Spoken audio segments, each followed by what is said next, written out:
Sí, bien.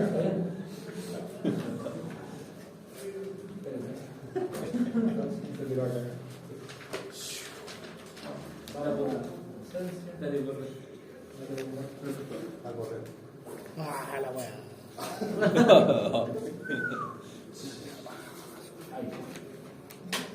Entonces, hoy día vamos a trabajar hasta las 9:30. Son 2 bloques. Vamos a esto, vamos a hoy día es la partida, los fundamentos. Entonces aquí, en este capítulo, ¿cierto? El capítulo de líneas de transmisión, lo que vamos a ver son conceptos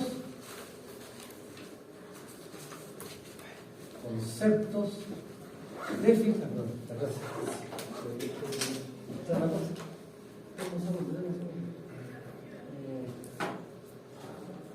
¿Me unimos al link para que no se me Sí, ojalá que no se corte esta cosa. Es que si hay mal internet, peor. No, sí, por internet. No, sí, a lo mejor por internet. Me conecté a la red ahora. Ah, ya. Directamente, justamente, como tener problemas de. Pero yo creo que era eso, profe. No creo que haya sido. No, sí, Ahí. Ah, no tengo el link. No tenía solamente hasta las 8:30. Después ve la grabación.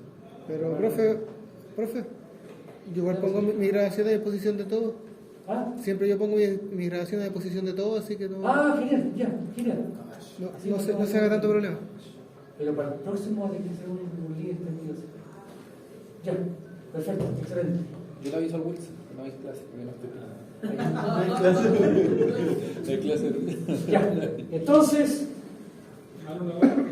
Ah, A ver, justo pregunta. ¿No salimos? Yo le llamaré. Ah, pero ahí está el link. Profe, ¿no hay link? Profe, pero dicen que tiene link. ¿Puede ver? Yo estoy en la sala de espera. claro, no te saliste de. Es que lo que pasa es que como no te saliste, todavía está el Zoom enganchado. Yo como ya terminé mi reunión y se acabó el tiempo, pero no tengo la opción de. Sí, porque yo entré el mismo link que usted envió en el WhatsApp. ¿Sí? Sí, pero me. Ese link no tengo editado ya. Ya. Ay. A ver. Espérenme, yo me.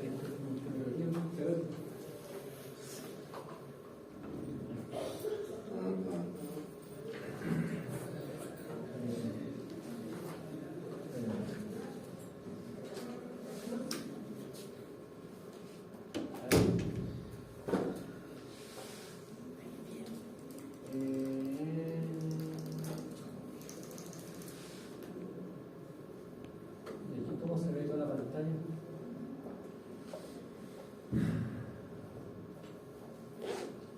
Ahí está. Ah, a ver. A ver, sumo, profe. Abajo a la derecha. Ver cómo. Ahí está, pantalla roja. Ahí está. ¿Se ve, no? Sí. Sí se ve. Entonces, ¿qué es lo que vamos a ver nosotros en esta unidad? Conceptos, algunas definiciones, y vamos a ver también fenómenos.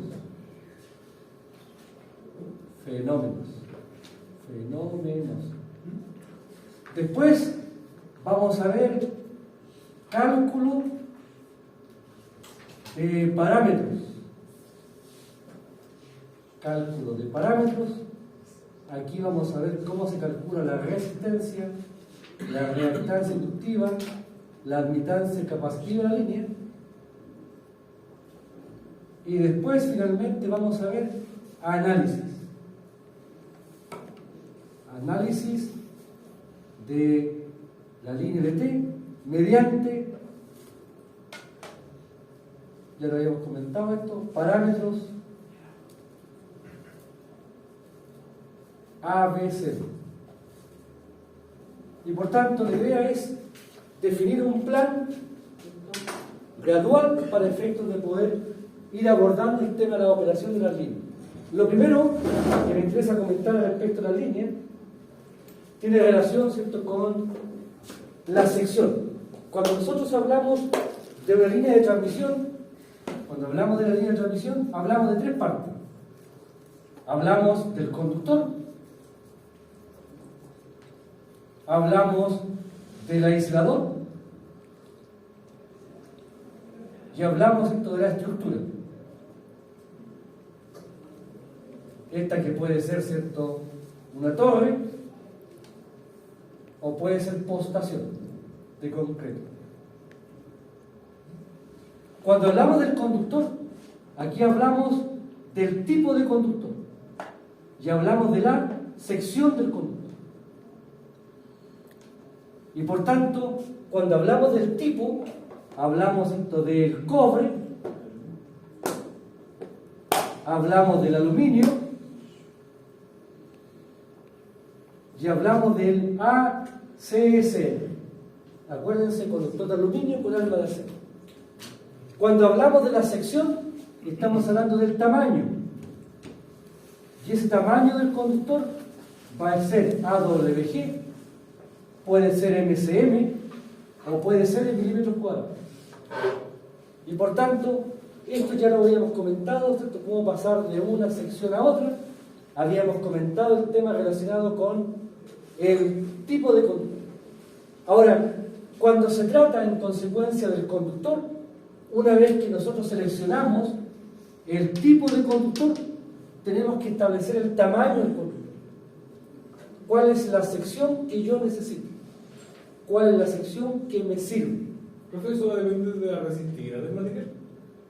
Claro, aquí el tema de cobre, aluminio o aluminio con alma de acero, el tipo de conductor va a depender principalmente, bueno, de la empresa, y también va a depender un poco, ¿cierto?, de cuál es la dinámica, ¿cierto?, relacionada con la fabricación de estas líneas. Por ejemplo, si hablamos de, no sé, Transelec normalmente usa conductores de cobre y con 4 secciones. Les voy a traer después, la próxima clase, una caja tipo que en algún instante me facilitaron, ¿cierto?, puede que haya cambiado ahora, donde se plantean los tipos de conductores que se usan en la empresa eléctrica. Ahora, nosotros en nuestro país trabajamos con cobre, aluminio y aluminio con alma de acero. Ahora, ¿cuándo usarlas? Aquí hay un tema eléctrico, pero también hay un tema mecánico. Yo, en el ramo de SET, me aboco principalmente al tema eléctrico, pero después el tema mecánico también es importante. Y por tanto, eso lo van a ver ustedes en distribución, en el próximo semestre. ¿Sí? Ahora, respecto a la sección, cuando hablamos de la sección, hablamos de una sección técnica y hablamos de una sección económica. Por tanto, yo puedo plantear 2 tipos de secciones, que en la práctica son métodos alternativos y complementarios para poder determinar cuál es la sección que necesito. En el caso de la sección técnica, cuando yo hablo de la sección técnica,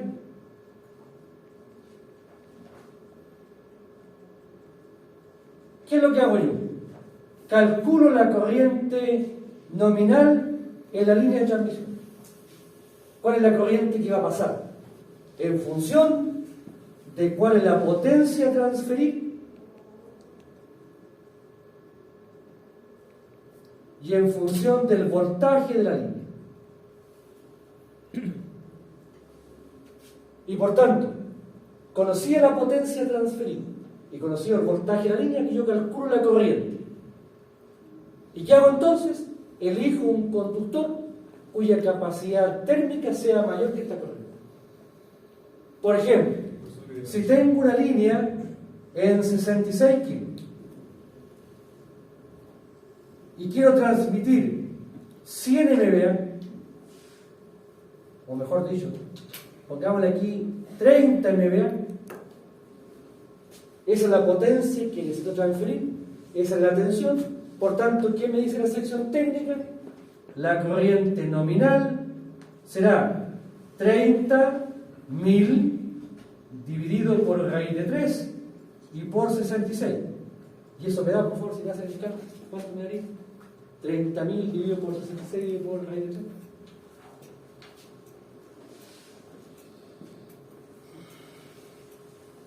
Da 262 262, 43,119. 44. Sí, 44. Esa es la capacidad nominal que pasaría. Entonces, ¿yo qué hago? Me voy a la tabla, como esta. El fabricante me entrega tablas normalizadas con información de la línea. Y por tanto, fíjense, está la sección en AWG, la sección en MCL, el número de hebras, el diámetro, aquí está el peso, kilogramos por tonelada, kilogramos por kilómetro, está también la tensión de ruptura para el tema mecánico y está la capacidad técnica. Entonces, por ejemplo, aquí no se ve muy bien, casi puedo aumentar. Disculpe, profe.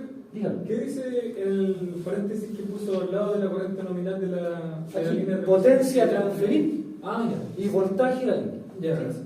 Entonces, fíjense, aquí tengo, por ejemplo, una tabla, por favor. Si ustedes se van a cualquier libro de CEP y se van a los anexos, van a encontrar tablas y tablas y tablas de conductores de cobre, de aluminio, conductores de acero, de aluminio con acero, donde aparece esta información técnica. Entonces, aquí tenemos, fíjense, capacidad aproximada. Un conductor 1AWG presenta una capacidad técnica de 270 amperes. Si yo subo esta sección a 1 raya 0, me da 310 amperes. Si yo subo a 2 raya 0, me da 360 amperes.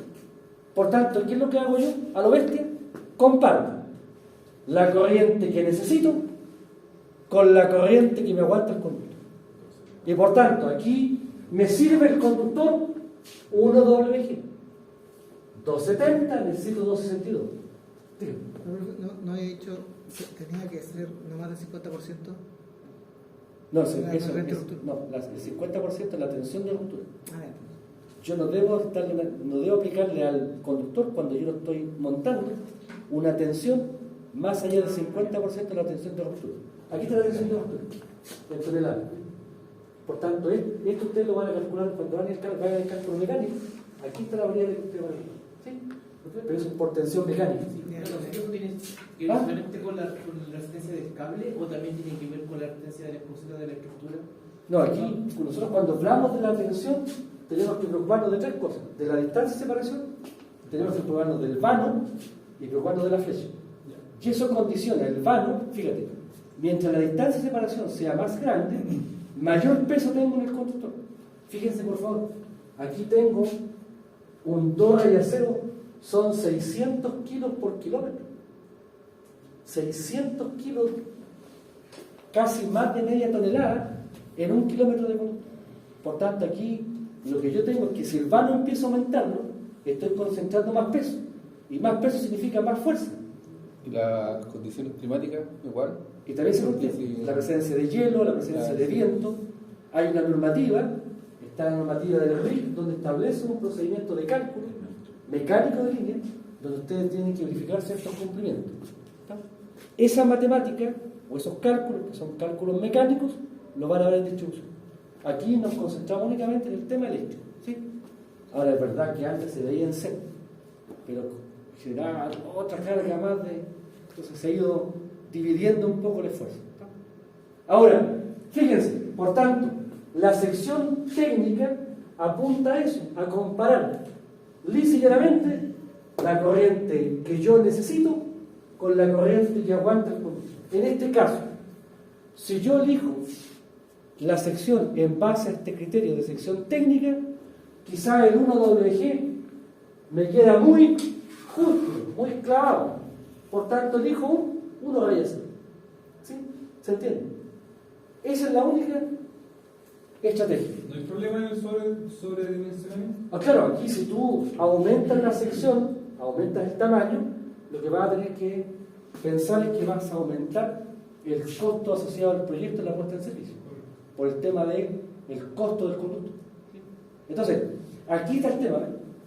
Hay una sección técnica y hay una sección económica. ¿Qué es lo que plantea la sección económica? La sección económica plantea un problema relacionado justamente con los costos. Entonces, en el caso de la sección, se establece entonces el costo, una ecuación de costos de la línea de transmisión. Y en los costos hay dos costos. El costo de la puesta en servicio más el costo de operación de la línea. Y por tanto, en los costos de la puesta en servicio, aquí tenemos, primero, costos fijos, sin haber puesto un metro de línea, hay costos asociados, ¿cierto?, a arriendo, por ejemplo, de maquinaria, todo lo que son los pagos de derecho de paso de la línea, hay todo un tema, ¿cierto?, relacionado con el movimiento del personal, y por tanto hay un costo fijo que no es vinculante con aspectos técnicos. Después, hay un costo, a esto le llaman costo C1, hay un costo C2 que depende del voltaje. ¿Por qué hay un costo del voltaje? Porque a mayor tensión de la línea, mayor tiene que ser la altura de la torre. Primera cosa. Mayor tiene que ser el largo de la cadena del aislador. Y por tanto aquí, lo que estamos hablando aquí, con el costo de voltaje, estamos hablando del aislador y estamos hablando de las torres. Altura y cuántas torres son. ¿Cuál es el valor que se va a plantear? Después tengo un costo C3 por la sección del conductor. Aquí tenemos derechamente el conductor. El costo de comprar ese conductor, esos tantos carretes de conductor de tal sección. Por tanto, costo inicial, costo por el aislador y torre, costo del conductor. Por favor, costo de la estructura, costo del aislador, costo del conductor. ¿Me explico? Con esto cubierto, yo instalo la línea. Y ahora la pongo en servicio. Al ponerla en servicio, la línea tiene resistencia. La resistencia del conductor. Y por tanto aquí se produce más 3 y cuadrado R, que son las pérdidas. Esas pérdidas que yo no transfiero o no cobro al cliente. Y por tanto aquí tengo un costo de operación. Claramente, ¿cómo puedo bajar el costo de operación? Bajar la resistencia. ¿Pero qué significa bajar la resistencia? Fíjense. Fíjense, aquí tengo la resistencia del conductor. Aumentar la sección. Fíjense, la resistencia va bajando, ¿se dan cuenta, no? ¿Pero qué significa bajar? La sección. Que el tamaño, la sección del conductor va a aumentar. Entonces, quiero bajar la R, pero significa subir el costo del conductor. ¿Me explico? Entonces, aquí, dicho esto,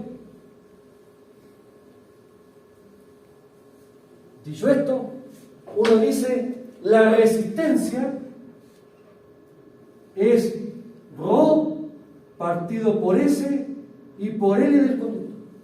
Rho, resistividad, aluminio, cobre, S es la sección del conductor y L es el largo del conductor. Y por tanto, yo digo, quiero bajar, quiero reducir estos costos, quiero minimizar estos costos. Y por tanto, yo hago la derivada de los costos respecto a la variable que quiero manejar, respecto a la sección, y lo hago cero. La derivada de una función respecto a una variable, si la hago cero, me da el mínimo. Y por tanto, de aquí, igualando cero, obtengo el S mínimo, que me asegura que estos costos son los más bajos.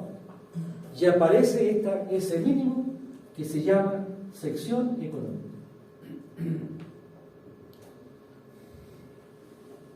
Si yo hago el cálculo de la sección técnica y hago el cálculo del proyecto con la sección económica, me voy a encontrar que la sección económica es mayor que la sección técnica.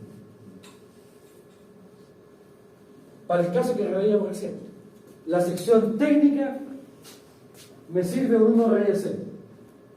Si hago el cálculo con sección económica, resulta que el 1 raya 0 no me sirve. Me sirve el 2 raya 0. Mayor tamaño. ¿Por qué? Porque mayor tamaño significa reducir las pérdidas de potencia en operación. Ahora bien, ¿esto qué significa en la práctica para nosotros? ¿Nosotros qué hacemos? Nosotros usualmente calculamos la sección técnica. Pero ¿cómo sabemos que la sección económica es mayor? Entonces lo que yo hago es aumentar en 1 grado el tamaño punto. Y por tanto, si la sección técnica me dio 3 rayas 0, recordando el tema de la sección económica, elijo un 4 rayas 0. Aumentar el tamaño técnicamente no me origina ninguna complicación, excepto la inversión. Pero lo que yo sé acá es que el aumento de la inversión inicial en el conductor se ve recompensada después en la menor pérdida de la línea en operación. Pensando en que un proyecto de una línea de transmisión tiene que ser pensado para 30 años. Y por tanto, en el periodo de vida de la línea, yo tengo esa recuperación del capital inicial. ¿Sí? ¿Se entiende? Ahora, nosotros trabajamos con la sección normalmente técnica, pero recordando este concepto, siempre tratamos de plantear un calibre por arriba del valor mínimo establecido. ¿Sí? ¿Se entiende? Ahora, sí. ¿Ese criterio aplica para línea corta, línea media y línea larga? No, línea, una línea. En general. En general. No, y aquí no importa la longitud. Ahora, notemos por favor de que acá, cuando nosotros empleamos tabla normalizada, no solamente el fabricante nos entrega la información de la estructura de la línea, sino que también nos entrega información de los parámetros. Fíjense, nos entrega la resistencia en 1 kilómetro, la reactancia inductiva, la reactancia capacitiva. Es decir, el fabricante nos apoya, nos orienta, nos facilita la pega cuando se trata de calcular parámetros. Lo que debemos tener presente es que estos parámetros solamente sirven para algunos casos. No los puedo aplicar siempre, en todos los casos. Por ejemplo, ¿cuándo aplico estas tablas? Si la línea está formada por un conductor por fase y la disposición es equilátera. Esa es la única condición que se debe cumplir. Un conductor por fase, línea equilátera. Si la línea tiene más de un conductor por fase o no está en disposición equilátera, ya estas tablas no me sirven. Y por tanto ahí hay una suerte de limitación. ¿Sí? Ahora, tenemos entonces el concepto de la sección. Vámonos ahora a otro tema. La topología de la línea. Cuando nosotros hablamos de línea de transmisión, hablamos de, primero, la característica de la torre.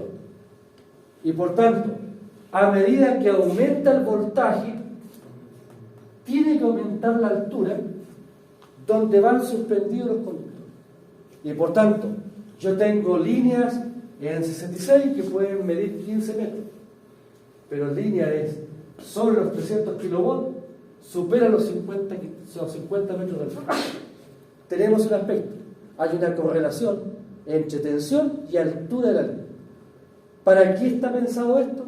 Para que cuando se evalúe la flecha o la guatita de la línea, la altura de seguridad entre el punto más bajo de la línea y el terreno siempre me asegure que no estoy exponiendo a nadie que transite por debajo a una potencial, ¿cierto?, presencia de tensiones riesgosas. Y por tanto que hay un tema de seguridad, un tema también mecánico. Lo otro es el tipo de conductores que usamos. Nosotros hasta 500 kilovolts usamos de 1 a 4 conductores por fase. Y por tanto hablamos de líneas simplex, un conductor por fase, duplex, 2 conductores por fase, triplex, 3 conductores por fase, cuádruplex, 4 conductores por fase. Y aquí podemos hablar de un circuito o de 2 circuitos. Fíjense por favor, esta torre está pensada para un solo circuito. Aquí va una fase, aquí va la otra y ahí va la otra. Esa fase puede tener 1, 2, 3 y hasta 4 conductores por fase. Pero si ustedes se dan cuenta, la torre de al lado, esta permite ABC al lado izquierdo, un circuito, y al lado derecho ABC, otro circuito. Y por tanto yo puedo tener línea de transmisión de circuito simple o bien de doble circuito. El concepto de doble circuito apunta a potenciar y fortalecer la transferencia de energía. Ahora, de acuerdo a esto, lo importante, por favor, es que fíjense, aquí voy a ampliar para que ustedes lo vean.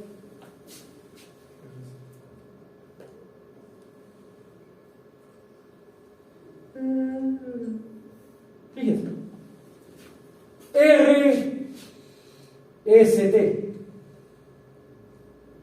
Ahora bien, yo voy a hacer la disposición ahora de 2 circuitos.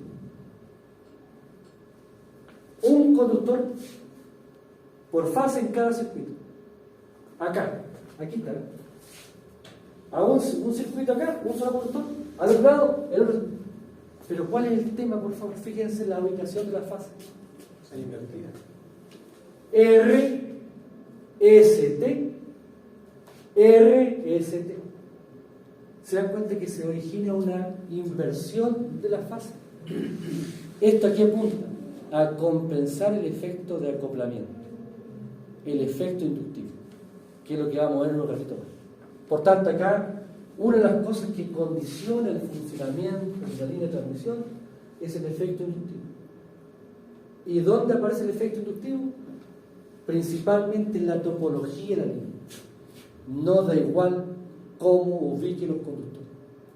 Debo ser tremendamente cuidadoso en la ubicación de los conductores. Es lo mismo que pasa en los cables. Si yo tengo un cable en una bandeja, un conductor por fase, yo lo agrupo, RST, y ahí tengo un circuito. Pero si ahora tengo 2 conductores por fase, ¿qué es lo que hay que hacer? Hay que anular el efecto magnético y por tanto R1, S1, T1, R2, S2, T2. Lo que no debo hacer es juntar R con R, S con S, T con T. Porque si lo junto y lo amarro, estoy exacerbando el efecto magnético. Profesor, tengo una duda. ¿Eso indica de como la transposición, señor? Claro, Ya. casi, para allá. Ah, ya, que lo que pasa es que eso parte desde el inicio de la línea, ¿al tiro van cambiado o De inicio a fin. De inicio a fin. Claro, la transposición hace un cambio intermedio. Ah, ya. Pero aquí estamos hablando sin transposición. Ya. Aquí lo importante es que si no hay transposición, lo importante es tratar de compensar el efecto magnético reubicando los conductores. Si yo pongo R con R, aquí estoy exacerbando el efecto magnético de esta fase. Entonces aquí al poner R con T, lo que estoy haciendo es anular el efecto hacia afuera. Normalmente eso se va girando. Van girándolo. En el caso de la línea, yo puedo establecer tramos. Sí, que eso Y esos tramos, ¿cierto?, son 13. Y ahí aparece la transposición, que es lo que vamos a comentar en un ratito.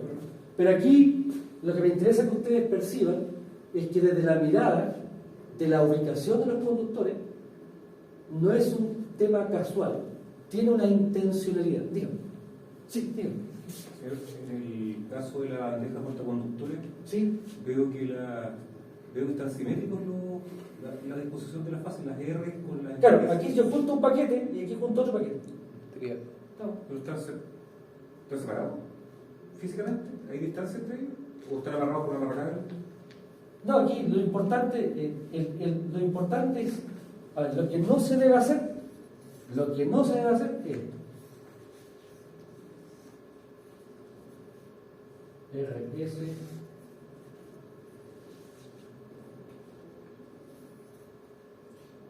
Eso. Eso es lo que no debes hacer. Porque si tú los pones esta es la fase R, los dos conductores, la fase S, los dos conductores, la fase de los dos conductores, estás generando un acoplamiento magnético. Por esto, señor, perdón, la longitud de la bandeja portaconductores y la tensión. Porque estamos hablando de líneas, estamos No, hablando aquí está hablando de cable.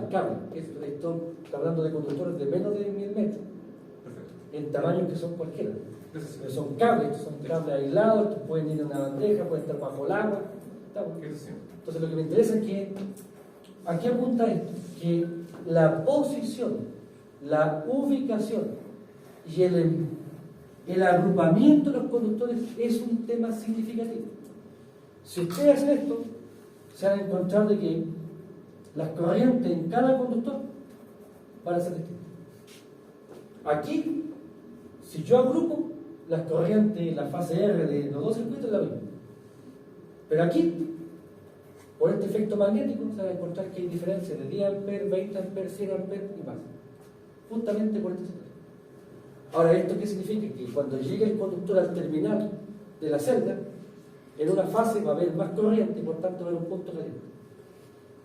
Y probablemente un punto de fallo en el mediano plazo. ¿Sí? ¿Se entiende? Ahora, tenemos entonces la disposición. Ahora bien, dicho esto, Profe, dígame. una consulta. Sí, sí. ¿De qué corriente se ríe estamos hablando de la agrupación de los conductores de esa manera? en rigor la norma no establece corriente. Ahora yo estoy pensando en cables de media tensión. Más que en cables en baja también se puede aplicar, pero en media tensión este tema es esencial. Ahora en media tensión estamos hablando de longitudes que pueden ir de los 100 metros hasta los 800 metros. No es frecuente encontrar un cable de media tensión de más de 800 metros. Entonces, aquí ¿cierto? El tema es, ¿qué está pasando aquí? Bueno, lo que en la línea estoy tratando de controlar, que es el efecto lo vamos a ver, el efecto magnético, el efecto inductivo. ¿Sí? Claro, es que no, porque la Arauco veía de repente bandejas que estaba, Claro, es un tema. Ahora, lo normal es que uno debiese agruparlas, claro, no, pero dentro de la urgencia la pega muchas veces. Pero aquí uno debiese establecer un procedimiento orientado a contener estos fenómenos. ¿Sí? ¿Entiendes? Ahora, fíjense.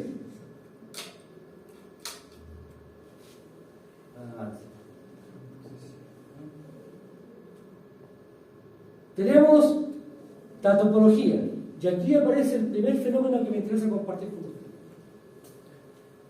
Este fenómeno se llama efecto corona. El efecto corona. Y el efecto corona me recuerda la ionización del aire.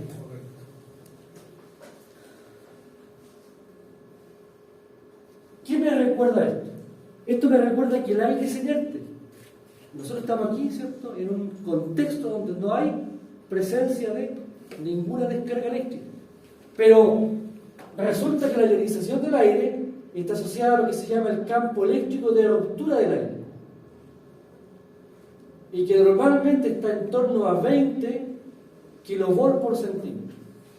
Depende de la humedad, la presión atmosférica, pero en promedio 20 kilos. ¿Eso qué significa? Si hay una diferencia de 1 centímetro, yo aplico una diferencia de potencial de 20 kilovolts, voy a ver una descarga. Voy a ver que el aire desafortunadamente se rompe y aparece un arco eléctrico. En consecuencia, a partir de esto, si yo analizo una línea aérea, aquí tengo el conductor. suspendido a una cierta altura. Bueno, resulta que ¿dónde está el aire? En toda la circunferencia, en todo el entorno. Y por tanto, si en este conductor desafortunadamente aparece el efecto corona o ionización, lo que voy a visualizar es acá arcos eléctricos, luz.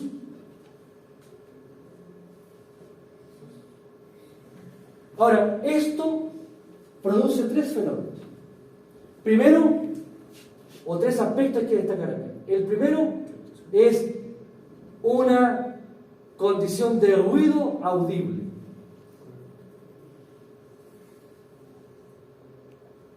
En buen chileno, un chisporroteo. Por tanto, yo siento ese sonido. Segundo aspecto,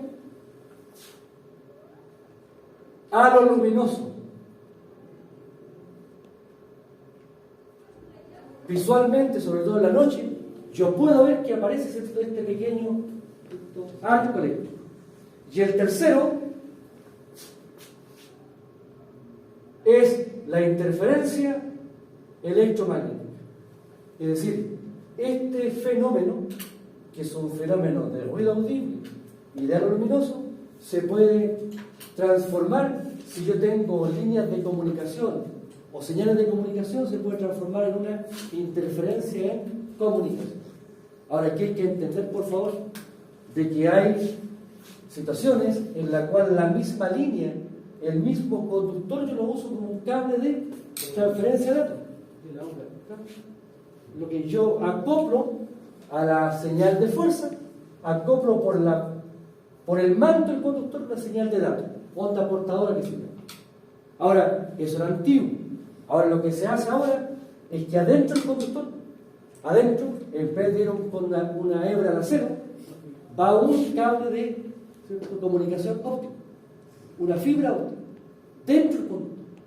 Y por tanto, esta situación puede originar una pérdida de información o una falta de una comunicación permanente.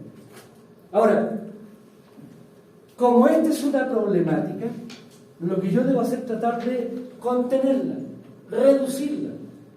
No puedo eliminarla, pero al menos contenerla. Y por lo tanto, ¿qué es lo que yo hago? Trato de evitar que se produzca la ionización del aire.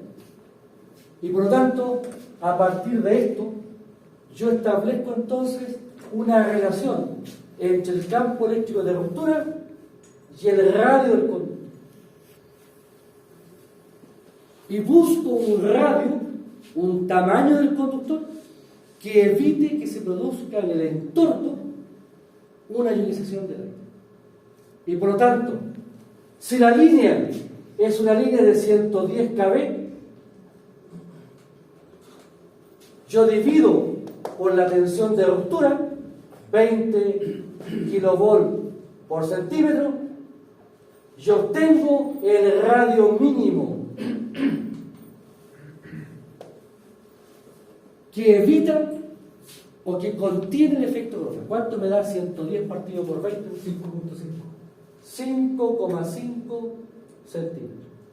Por tanto, lo que está diciendo esto es que si el conductor tiene un radio de 5,5 centímetros, entonces en la periferia del conductor el efecto corona va a estar contenido.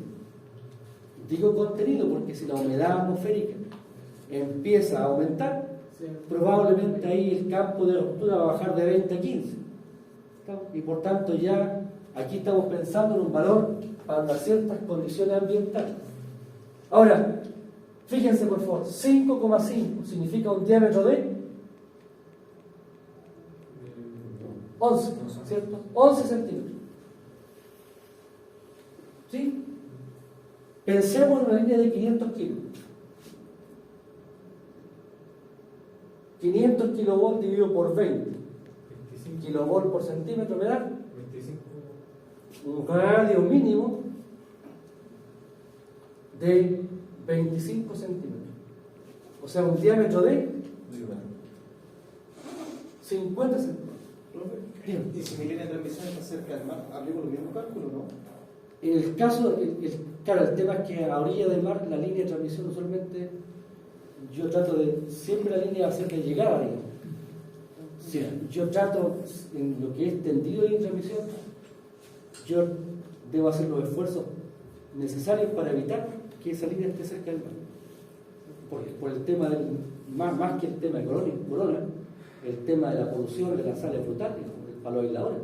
Sí, es que porque yo con la máquina de efecto corona, mido la corona, pero más que en el cable, es la aislación, porque ese es el punto crítico. También. Porque si pierdo la aislación, voy a tener una descarga entre la línea y la estructura. Por ejemplo. Entonces aquí, fíjense, ¿qué es lo que vemos acá? ¿Qué es lo que vemos? Voy a llevar esto por favor a tamaño real. A tamaño real. Porque uno dice 10 centímetros, 20 centímetros. Llevemos a tamaño real el tipo de conductor.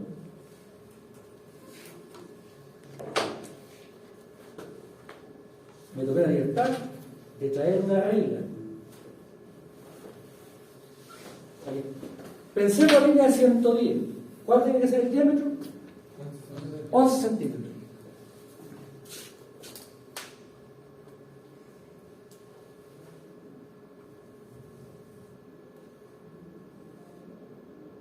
Ah, 11.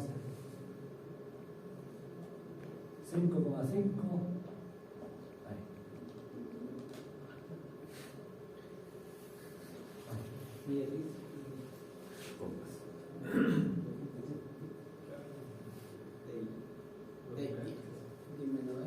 Ese debería ser el tamaño a escala real de un conductor que tenga control de corona en 110 kilos.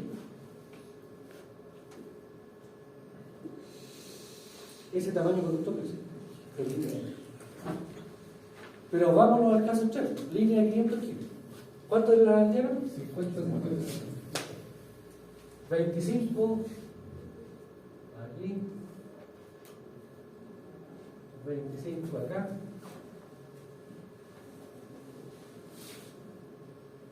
25 aquí.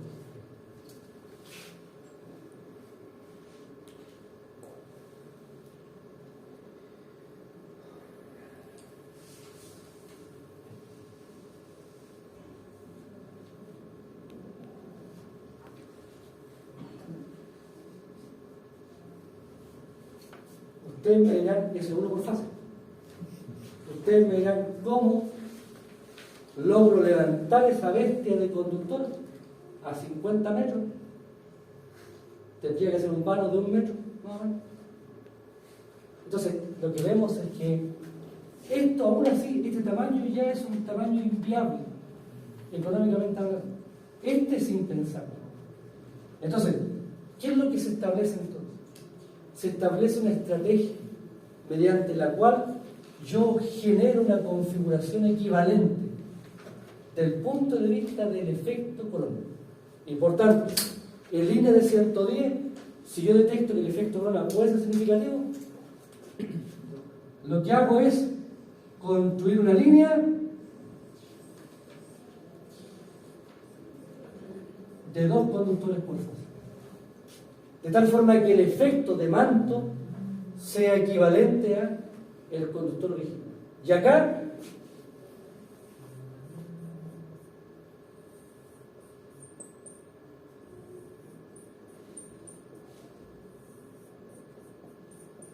genero una línea donde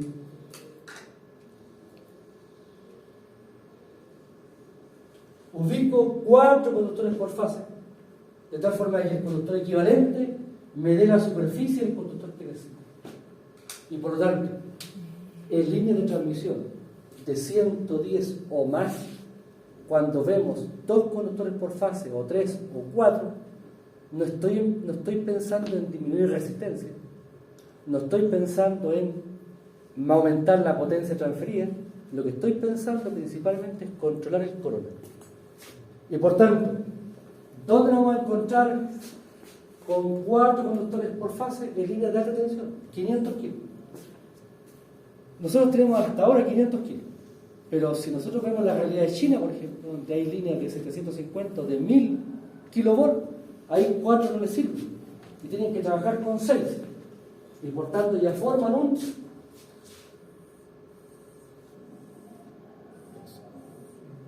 una estructura, ¿cierto? Ya con figuras geométricas. Y hablamos no de 4, sino que de 6 por nosotros. Nosotros en nuestro país hasta ahora son 4. Ahora, dicho esto, ¿cómo logramos en consecuencia reducir o controlar el efecto corona? Aumentando el tamaño del conductor, cuando se pueda. Si no se puede aumentar el tamaño, entonces ¿qué es lo que hacemos? Disposición de 2 o más conductores por fase. Por tanto, bajo esta mirada, tenemos en consecuencia que cuando hablamos de una línea, un aspecto de la topología, por tanto, aquí lo vemos, de acuerdo a esto, la topología de la línea, queda impuesta por el efecto corona.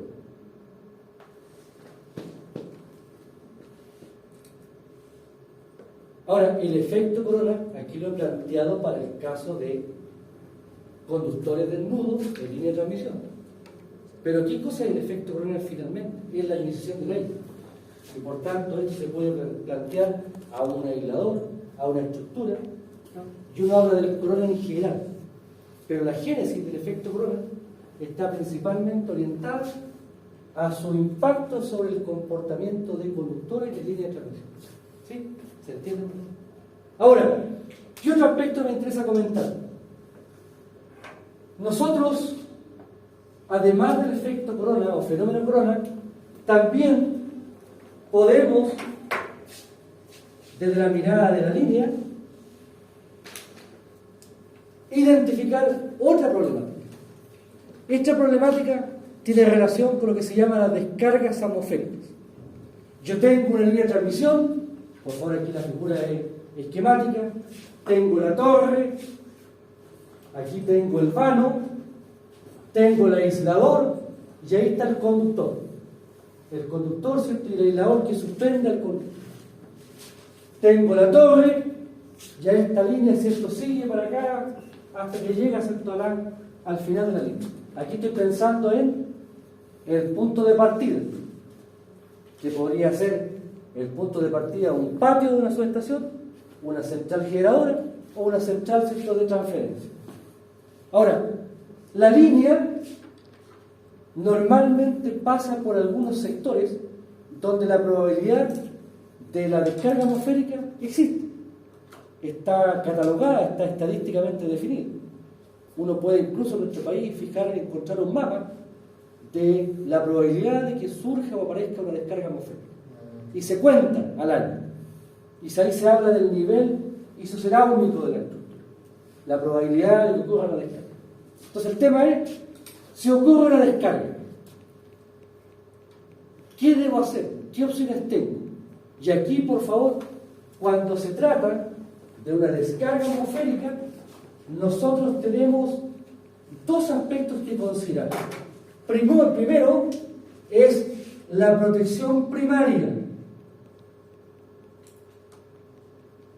Protección primaria. Esta protección primaria está definida por lo que se llama el cable de guardia. Es un cable de acero, normalmente 4 rayas 0 a doble. Y es un cable que se ubica en la parte más alta de la torre. Por tanto, aquí, si ustedes se dan cuenta, es un cable que está unido en la parte superior de la torre. ¿Cuál es el propósito del cable de guardia? Que si hay una descarga atmosférica, el rayo toque primero el cable de guardia y después, a través de la estructura, vaya a tierra. Ahora, desde ese punto de vista, tenemos la protección primaria. Descargar la corriente del rayo para que no toque los conductores. Pero después hay una protección secundaria. Y acá hablamos de los pararrayos.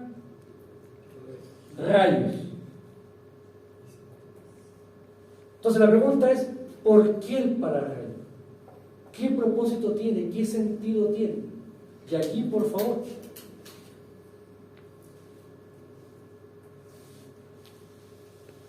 ahí está.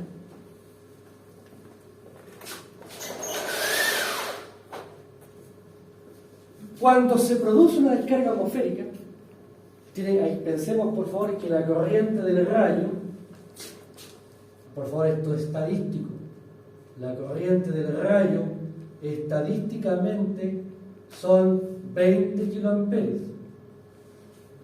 Es un fenómeno que tiene un tiempo de duración en microsegundos entre 20 y 4. Por tanto, si lo consideramos la unidad de tiempo, es un latigazo, pero es algo, ¿cierto?, tremendamente tipo impulso. Ahora bien, cuando se produce o se establece este rayo, entonces aquí aparece que se llama el frente de onda.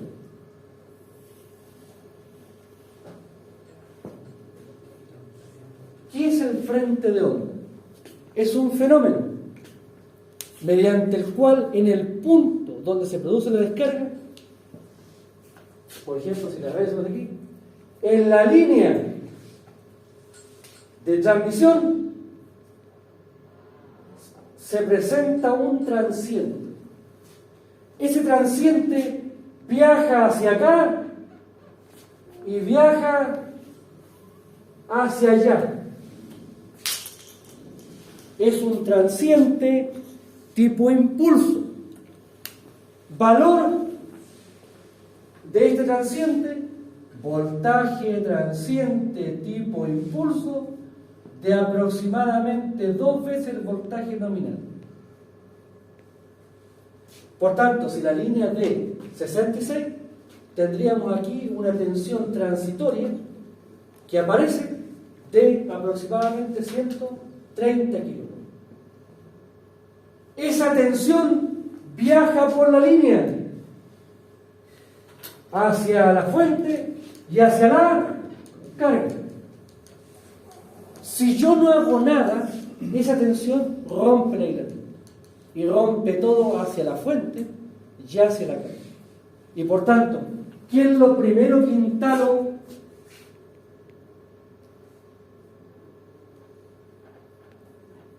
¿Se pone así?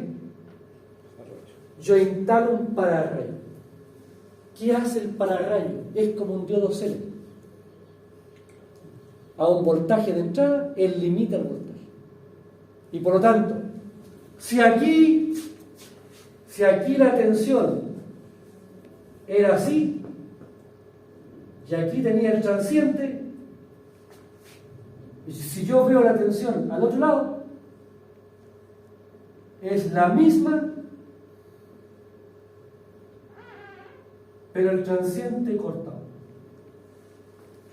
No reduce, no limita en términos de anular el fenómeno, pero sí acota la magnitud. ¿A cuánto? Normalmente a un valor de hasta 1,2 veces el voltaje nominal. De tal forma de que esa tensión, sí los equipos sean capaces de aguantar. Ahora bien, en ese contexto, tenemos entonces que, aun cuando yo descargo la energía del rayo, debido a este frente de onda, fenómeno transitorio, aparece una onda viajera hacia ambos lados. Esa onda viajera estimativamente tiene un valor de 2 veces el voltaje nominal, y para evitar esto, lo que nosotros hacemos es poner pararrayo al inicio de la línea y al final de la línea. Por tanto, toda vez que llega una línea, ¿qué es lo primero que se debe encontrar en la línea? Un pararrayo en cada fase. Si sale la línea, ¿qué es lo primero que debe estar? Un pararrayo en cada fase. Y por tanto, tenemos el pararrayo. Después, si me muevo hacia acá, tenemos, por ejemplo, el interruptor de poder. Y después tenemos, por ejemplo, un transformador que, si pensamos que aquí hay un generador de una central, levanta tensión, protección y se va hacia la línea, ¿cierto? Bueno, aquí faltaría la mufa y los temas, pero aquí tendríamos, ¿cierto?, el conductor que aparece en la línea de transmisión. Y aquí atrás, aquí sigue, y aquí la línea llega, lo primero que encuentra, un pararrayo, uno por fase, después está el 52, después está, ¿cierto?, la red, el set, ¿cierto?, de distribución, con distintos transformadores. Por tanto, este fenómeno de descarga atmosférica es un fenómeno que puede estar presente. Y por tanto, ¿qué se origina con esto? Una psicosis. La psicosis, ¿cierto?, del transiente del frente de onda. Y por tanto, a pesar de que aquí hay un pararrayo, Se pega el transformador y hay un pararrayo aquí que ya supuestamente se la pega, pero para acá, donde yo pueda, le meto pararrayo. Y por tanto, aquí, si hablamos de alta tensión, hablamos de un pararrayo. Si hablo de media tensión, hablo de un arreste. La misma finalidad, pero con capacidad y características levemente distintas. Y por tanto, acá, insisto, si bien es cierto, las subestaciones de partida y de llegada incorporan pararrayos, por si acaso, hace que nosotros empecemos a encontrar con una brutalidad de pararrayos o de arrastre, por si eventualmente apareciera, ¿cierto?, o eventualmente el pararrayo no fuera capaz, ¿cierto?, de cortar el fenómeno. Dígame. Sí, entonces el frente de onda es el viaje del impulso cuando está cortado por el pararrayo o No. cuando tenemos el cacho largo ahí, No. 2 veces la nominal. Aquí cuando se produce la descarga, por la corriente se induce una tensión. Esa tensión es una tensión que normalmente está en 2 veces el voltaje nominal. La tensión se induce en ese punto, pero viaja por ahí. Ese es el frente de onda. Ese es el frente de onda. Es una onda que se llama frente de onda, también se llama onda viajera. Tiene distintas onda viajera, frente de onda o tensión de impulso. Y este fenómeno, desafortunadamente, se divide para ambos lados. No es que se vaya hacia la fuente. ¿Sí? ¿Y qué nombre recibe desde el pararrayos hacia el interruptor de poder en el caso de derecha a izquierda? Cuando ya se corta el doble del voltaje nominal. De aquí para allá, ¿en nombre de quién? ¿Del frente de onda? No, ya no hay. O sea, La tensión, el fenómeno transiente llega hasta aquí. perdón el burdo, señor, cuando ya el cacho está cortado ya dejamos de hablar de frente de onda. Claro, ya tú teóricamente con el pararrayo tú lograste contener, no eliminar, pero contener el transiente que aparece. ¿Sí? Con esto hacemos, señor, y el dos veces tensión nominal, ¿cuánto se reduce con el pararrayo? Normalmente hasta un 20%. Un 20%, gracias. ¿Sí? Ahora aquí, por favor, este valor es aproximado, puede ser 1,9, 1,95 y varias, se puede calcular incluso. Ahora aquí, ¿sí? Dígame. Una consulta, cuando ya cae el radio, ¿cierto? Eso modifica los parámetros que había tenido antes, lo que vimos en el primer bloque, que podía hacer que la potencia o la reactancia, o sea, ¿cómo se llama? El Q subiera. No, aquí está hablando de fenómeno transiente. Ya. Esto es transiente. No, aquí no hay un fenómeno de régimen permanente. Si yo quisiera evaluar esto, toda la teoría que vimos en la unidad 1 no nos sirve. Aquí habría que evaluar a través de la unidad de tiempo, ecuaciones diferenciales. ¿Sí? Por tanto, habría que hacer un estudio del dominio del tiempo. Y por tanto, para esto habría que hacer un análisis empleando alguna herramienta computacional. Ahora, hay métodos relativamente simples que nos permiten evaluar esto. Hay un método, se llama método de reflexión.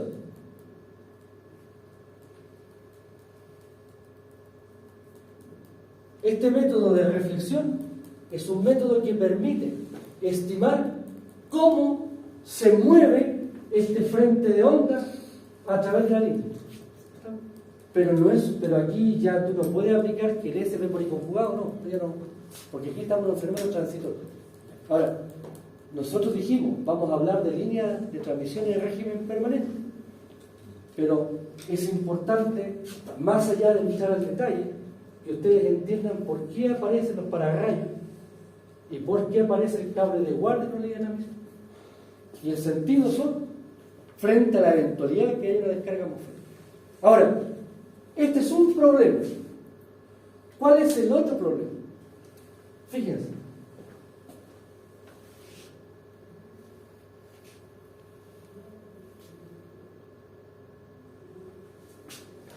¿Me puedo subir un poquito? Ahí está. ¡Ay, perfecto! Fíjense. Tenemos que el cable de guardia le dio un camino a la corriente del rayo, que los pararrayos resolvieron el tema del transiente. Pero aquí falta otro problema. Fíjense, la corriente del rayo baja por la estructura y aquí, teóricamente, cada torre debiese tener una malla tierra, una resistencia de puesta a tierra. Esa resistencia, ¿qué hace? Bueno, en condición normal, por la torre no hay corriente y por tanto aquí en la resistencia no hay corriente. Pero cuando se produce una descarga, resulta que aquí aparece un voltaje. Y ese voltaje en la puesta a tierra será ley de Ohm, RPT por la corriente del rayo. Por tanto, notemos por favor,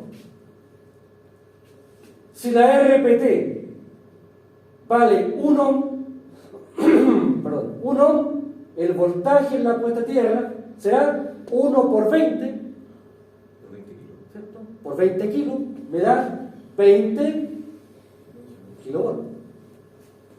Si la RPT vale 10 ohm, el voltaje en la puesta a tierra será 200 kilovolts.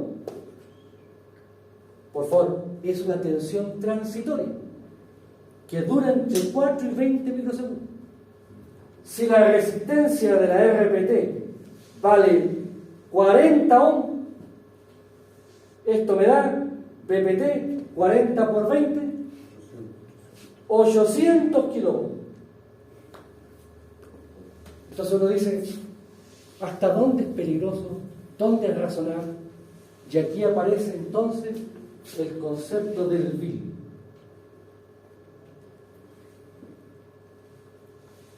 El vil es la tensión de impulso que cualquier aparato eléctrico debe soportar al menos una vez. ¿Por cuánto tiempo? Por un tiempo entre 4 y 20 microsegundos. Ahora, ¿el vil de qué? ¿De la RPT? No. ¿De la torre? No. De la vida. Y por tanto, ahí sí me interesa el aislador. ¿Por qué?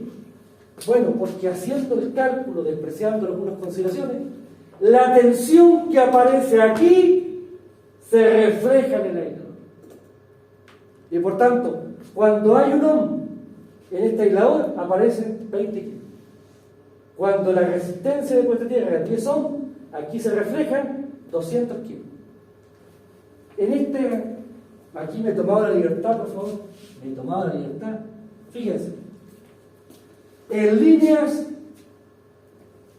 de 220 kilos, el aislador que yo compro en 220 tiene un bill de 825. Es decir, el aislador aguanta hasta 825, ahí, sin pasarse. Entonces, si la resistencia es de 40 ohm o más, 800 kilos o más, estoy muy cerca del bill del aislador. Y por tanto, si la RPT en este caso es más de 40 ohm, ¿qué es lo que va a pasar? Que el aislador se va a pasar. El aislador de la fase A, de la fase B y la fase C. Y al aislador pasarse, los conductores vivos entran en contacto los tres con la estructura y se produce una falla trifásica. Por tanto, aquí, a partir de este fenómeno, resulta de especial importancia que la RPT, la resistencia de puesta a tierra, siempre esté por debajo de 20 para asegurar de que el vil del aislador no se vea superado y no se pase, originando un cortocircuito. Ahora, si hubiera una falla, este interruptor está pensado para que abra. Pero el problema, ¿cuál es? Abrió, desconectó, pérdida de suministro. Y por tanto, uno no quiere eso, uno quiere, fíjense, aquí la línea fue sometida a una descarga atmosférica y siguió operando, porque el transiente se contuvo con los pararrayos. Pero si aquí yo rompo el nivel del BIM, desafortunadamente frente a esa falla, la única opción que queda es otra. Y ahí sí que es una situación en línea de transmisión, que una línea quede fuera de servicio es un drama, porque si una línea queda fuera de servicio puede incluso comprometer la estabilidad del sistema. Y por tanto aquí no se trata de una línea 220 que quede fuera de servicio, significa potencialmente un blackout en nuestro país, por ejemplo. Y por tanto ahí esta situación es especialmente significativa, por eso es que debiese, y por favor hablo de un debiese existir un plan regular, sostenido, permanente de revisión de la puesta a tierra de la infraestructura. ¿Sí? ¿Se entiende eso? Dígame. Pero las torres no todas tienen el mismo resistencia contra tierra, no. Claro, van variando, porque la resistencia de puesta a tierra va a depender de varias condiciones. Primero, ¿cierto?, del terreno, de las condiciones ambientales, va a depender también, ¿cierto?, de la mantención que yo haga. Ahora, lo que uno debería en rigor tener aquí, ¿cierto?, es una celda de inspección, pero no toda la tiene. Una cámara de inspección que sí, donde yo puedo ver la característica de la puesta, que no haya degradación, ¿cierto? Si estamos trabajando en terrenos que son muy comprometedores, muy húmedos, hay también una degradación, ¿cierto? Hay una transferencia, las uniones, ¿cierto?, entran en oxidación. Entonces hay varios temas que pueden ir desencadenando una merma en la resistencia eléctrica. He visto unos videos donde tallan los aisladores que producen lo mismo, ¿no? Claro, si yo tengo una condición de superación del BIC, el aislador no solamente se puede pasar, sino que también puede explotar. Y por tanto ahí tenemos un tema. Entonces aquí fíjense. Y serían las tres fases. Las tres fases. Entonces aquí fíjense, tenemos acá, de nuevo, un fenómeno de descarga atmosférica. No es un fenómeno de régimen permanente. Pero yo necesitaba que ustedes supieran tres cosas. Primero, el tema, ¿cierto?, de la importancia del cable de guardia. Segundo, la necesidad del pararrayo. Y tercero, la importancia de un plan sistemático, ¿cierto?, de revisión o de mantenimiento de las puestas de tierra. Díganme. ¿Cuánto dijo que, por favor, que era la resistencia deseada para una RPT? De 20 para abajo. De 20 para abajo. De 20 para ¿Eso abajo. solamente aplica para mallas de torres o para la situación igual? No todos. Ah. En el caso de subestación es distinto, porque en el caso de la subestación tú tienes que, frente a fallas, principalmente monofásicas, tú tienes que evaluar, ¿cierto?, varias tensiones, tensión de paso a pie, ¿cierto?, y varias tensiones de contacto que tienen que estar por debajo de un valor preestablecido. Ese aspecto ustedes lo van a ver en distribución. El tema de distribución, ustedes van a ver el tema de cálculo de malla área, reticulados, ¿cierto?, con puntas, etc. Profesor, que ahí en la línea, ¿dónde está el reactor ubicado? ¿El? El reactor. ¿Un reactor dónde está ahí en la línea de transmisión? ¿A qué te refieres con reactor? El que absorbe la potencia reactiva de la línea. Ah, no, el reactor siempre va al final, en la llegada, en la cola de la línea. O sea, aquí el tema, yo tengo aquí, pensemos así objetivamente, así simple, yo tengo una línea, ¿sí? Aquí está la fuente, generador, y aquí tengo la línea, ¿sí? Entonces, esta línea, al operar, tiene un efecto capacitivo. Y ese efecto capacitivo es un Q que viaja. Ese Q producido por la línea, yo debo controlar o contener. Y por tanto, para controlar o contener eso, lo que yo hago acá, al final de la línea, es poner aquí un centro reactor. Por tanto, ¿qué hago aquí? Yo miro la tensión. Si la tensión empieza a levantar, cierro esto. Instalo el reactor y el reactor consume el exceso de reactivo. Y con eso controlo el voltaje. ¿Sí? Ahora, esto es lo que se llama el efecto Ferranti. Ferranti. Vamos a ver después, esto lo vamos a ver al final cuando lo comentes. ¿Sí? Entonces aquí tenemos la mirada. Ahora aquí me he tomado la libertad, por favor, de poner los pararrayos, la forma del pararrayo. Esta es a piso, es una subestación, pero también podemos encontrar pararrayos en las torres, directamente en la estructura. Y por tanto los pararrayos en las torres son en la línea arriba. Y aquí está esta componente. Aquí tienen estos casos. Si se dan cuenta, esta es una estructura a lo que apunta principalmente a reducir la ionización del aire. O sea, el efecto corona, que aparezca ahí un chisporrote. Y por tanto, tenemos la estructura, y aquí por favor fíjense, este es un elemento inerte, no hay cómo saber cuándo opera o no opera. Y por tanto, antiguamente se ponía solo, pero el tema es que uno no sabía si había operado o si no había operado. Y por tanto, desde hace aproximadamente unos 15 años atrás, ya es casi una situación regular incorporar contadores de descarga. Se pone en serie aquí. Y ese contador de descarga me va sumando la cantidad de veces que se produció una descarga térmica. Y por tanto puedo saber cuántas veces se pararrayo operado. Supuestamente, en función de la cantidad de operaciones, yo debería establecer un plan de mantenimiento. También depende de la corriente de fuego, porque eso también viene diferente. También, la corriente de fuego. Entonces ahí también yo puedo ver si el viejo se está pasando o se está manteniendo sus condiciones de integridad o condiciones de fabricante de diseño. Estamos ahora. No es igual que el audífono. Ahí. Estaba así. ¿Qué hora es esto? Ya dijimos hasta aquí, no quiero abusar. Yo puedo seguir hasta las 12. ¿Usted no me dice nada? Yo sigo. Ya, entonces, fíjense, hemos visto aspectos generales. Lo que viene ahora, ya vimos las definiciones, conceptos y fenómenos.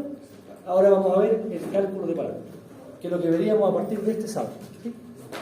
Bien, muy amable.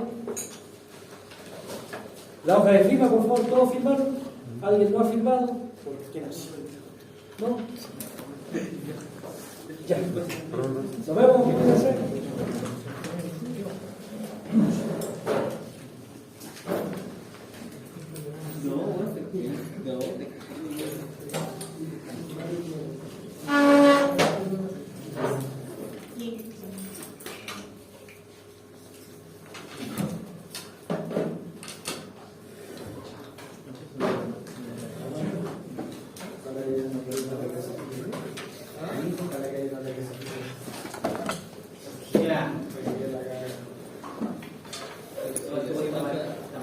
Uy, vaya el paro.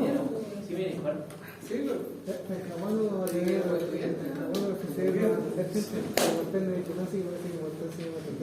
Uy, ¿por qué te tuvo la señora? ¿Quién? Juan.